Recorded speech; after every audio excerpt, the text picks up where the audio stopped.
ankommet til Laos. Så vi skulle lande. Vi er i Vientiane lige nu, hvor vi har en overnatning. Ja.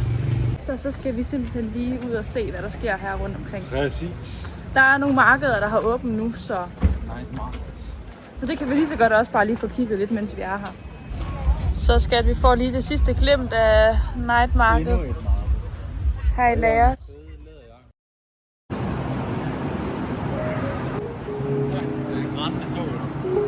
Se her, Ole. Tasker bliver brugt i stor stil. Jeg tror, vores er tungere end jeres var dengang. Vi er oppe på de 19 kilo allerede. Pushing 20. Ja.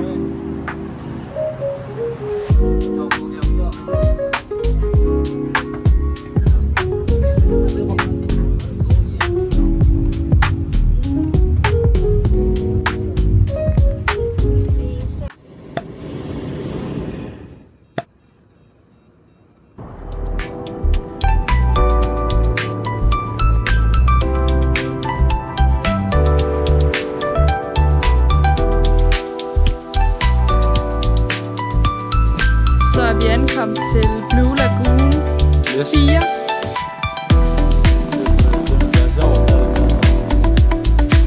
Men altså, det er lidt koldt.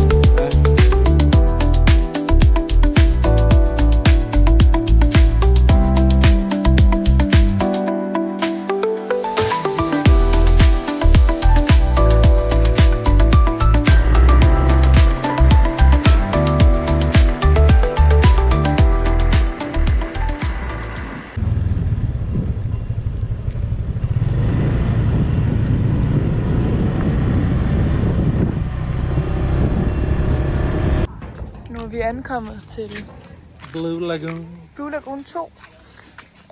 Der er ikke lige så meget sol, som vi gerne ville have, der skulle være her. Det er ret. Det er alle de bjerge, der dækker det. Ja. Men spørgsmålet er, om vi kan komme et andet sted hen lige og ligge et eller andet sted herovre. Der er lidt sol. Så er Schatzen. Det er dejligt vejr i dag, men over ved de andre laguner, der er der altså lidt skygge. Vi er blege, så vi skal have noget farve.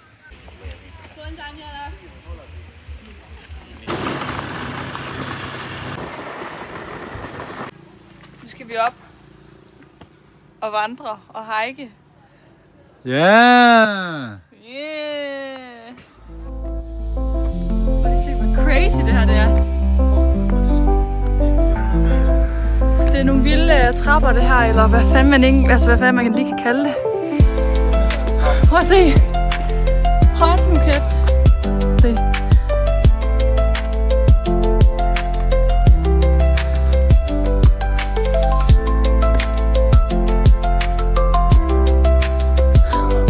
Det er jo crazy det her. Det må jeg nok sige, det er altså vildere end hiking i Tam Kok. Ja, ikke godt? Føj, skat. Shit, det er sidste strækning. Ja. Så er vi gået så lige op her i 400 meter. Det er vanvittigt. Ja. Altså, det er jo fuldstændig vanvittigt, det her. Så kom vi op.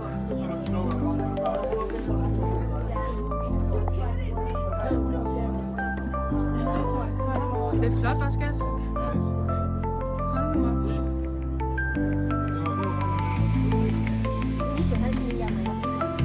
Så er det snart vores tur at få taget billeder med den famøse motorcykel.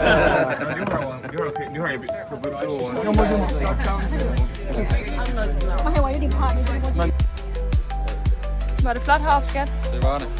Nu skal vi til ned. Vi prøver lige at se det her. Shit. Men det er fandme flot. Nu skal vi ud og køre. På sådan en bad boy Honda her, hva'? Vi kan ikke gå for langsomt. Skal jeg køre med Tom Cruise i dag? Ja.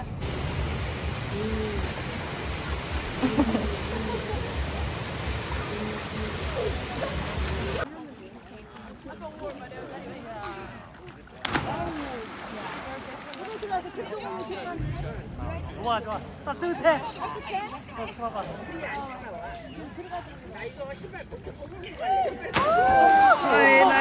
Nej. Var det godt, skat?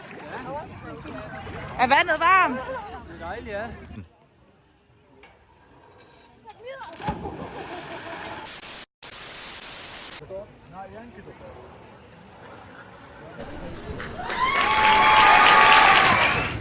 Kom så. Billeder af mig. Kom så, skat. Ikke ved den hjælp. Jo, kom så, skat. Og så.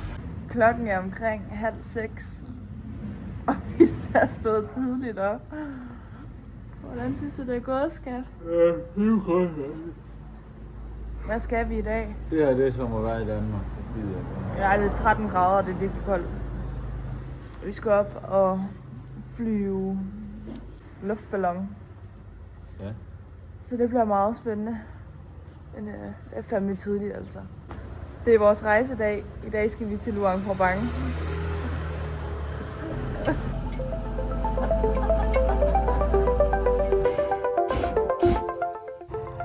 Nu står vi her. Det begynder lige stille at blive lyst, og ballonen den ligger ned der.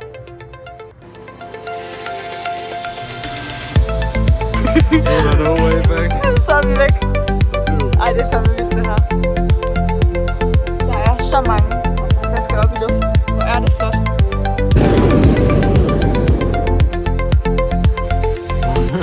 Der er no way back.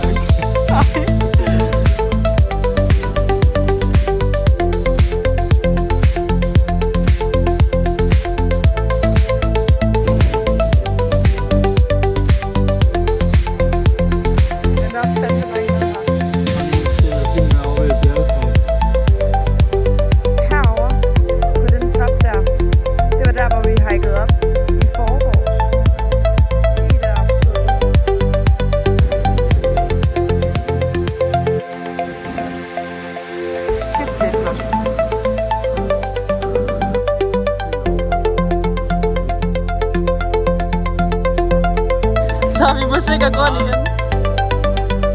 Kæft, det gjorde de godt.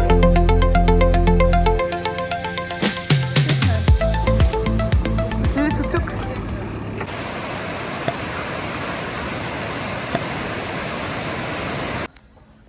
Så er vi ankommet til Luang Prabang. Vi har fået også sådan en fin altan her. Yeah, det er fandme luksus her. Ja. Nu skal vi bare lige have en rolig dag i dag. Vi har været tidligt op jo. Ja, så det bliver bare stille og roligt. Og så i morgen skal vi nok ud til et vandfald. Her får I lige et lille roomtour. Der er toilet herude. Der. Bad herinde. Fint små rum. Spejl. Så går man herind, hvor vi har fået 2 senge. Og så har vi så en fin lille altan her og vi udkig ud til floden. Så fint. Her ser vi en af de første rigtige templer, vi står tæt på, faktisk. Jeg tror med det her, hvor munkene de bor. Se, deres tøj hænger derovre. Wow. Se, han går dernede. Typisk. Det må da være her, de så Det tror jeg, så har de deres små huse. bor og beder. Ja, så er deres hus herhen. Det er lidt sjovt. Hvad skal vi i dag, skat? Vi skal bestige bjerget, hvad hedder det? Det ved jeg ikke. Mount et eller andet, hvor der er et Fuji! tempel. Ja, hvor der er et tempel oppe på toppen. Så der tager vi op, efter vi har fået lidt frokost. Og hvad er det? Det er en iskaffe med vanilje i. De har desværre ikke kokosnødkaffe, som de havde i Vietnam, så det Du tror må jeg ikke, nøjes. jeg får. Ja, desværre. Og jeg har virkelig prøvet nogle kaffer, hvor der stod, at det skulle være kokosnødkaffe. Ja, og så smagte det håbløst. Og så smagte det virkelig forfærdeligt. Nå skat. Det ser godt ud, varme. Lømme. Ja, vi har det med at vælge de samme retter hver gang nærmest. Men det ser lækkert ud.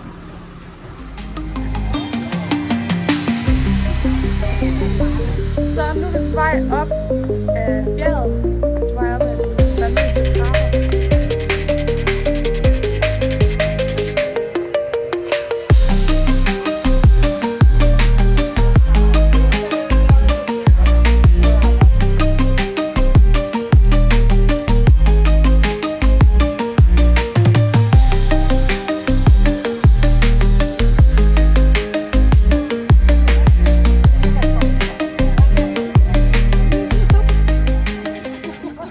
Nå, skat, hvad er planen for i dag?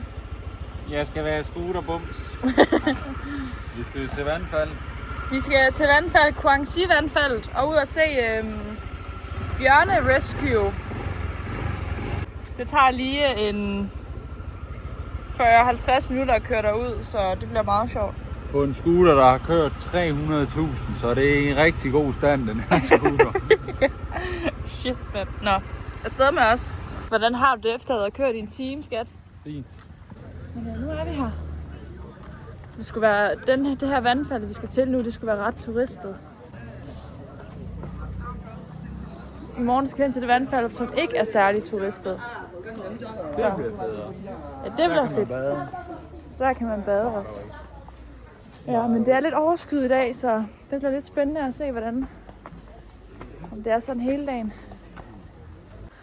Det her, hvor bjørnene de skulle være, der er en deroppe, kan jeg se.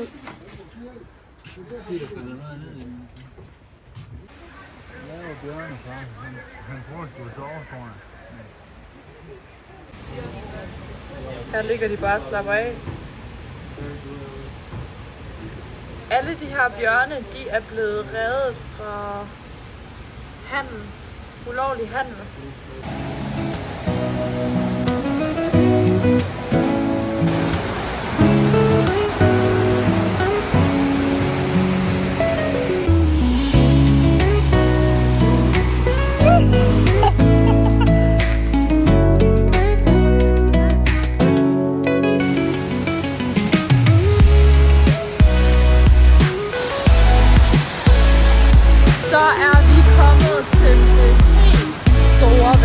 Det larmer lidt her.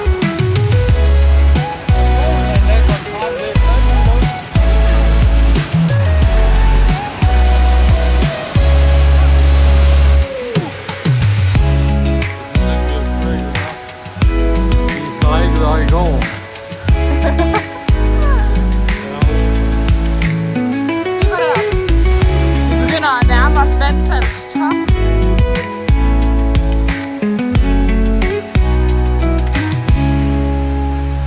Noget af en vej, vi har gang i igen her.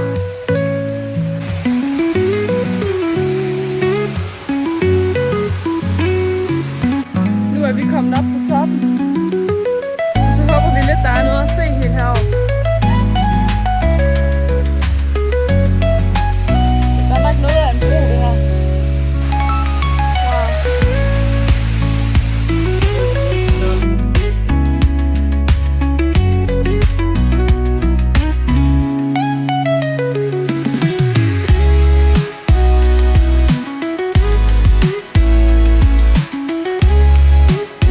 Fundet den rigtige vej op. Vi tog den offroad herop, så nu tager vi den altså den rigtige vej ned.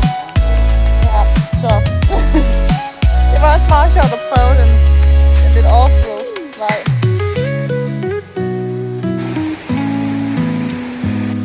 Det er godt nok flot her, men dog synes jeg, at vores vej herop, den var lidt sejere. Der kommer der nogle munke.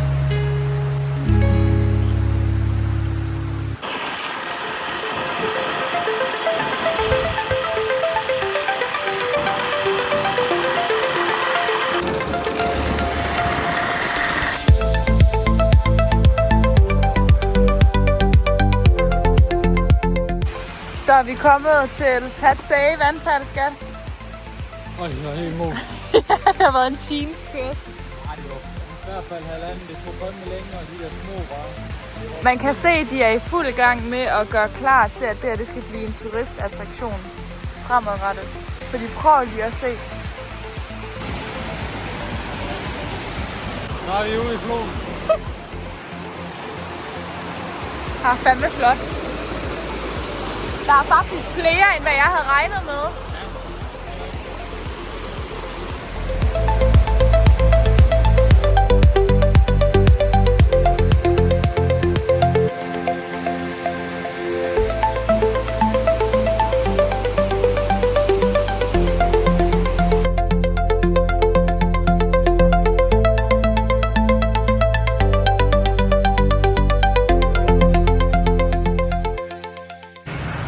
Skat.